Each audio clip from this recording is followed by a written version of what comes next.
Welcome to the channel. Today we are going to show you how to easily view and manage the accounts you have blocked on Wattpad. If you've ever wondered how to see the list of blocked users or unblock someone, this video will guide you through the process in a clear and simple. First, open the Wattpad app on your phone. Next, look at the top right and click on your current profile photo.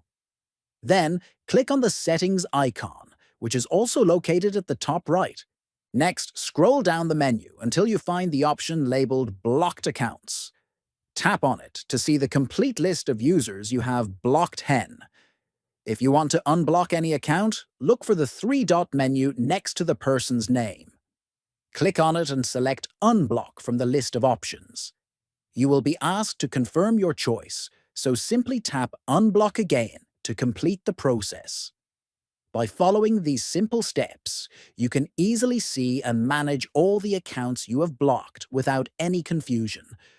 Don't forget to subscribe to the channel, like the video, and share it with friends who might find it helpful. Thanks for watching.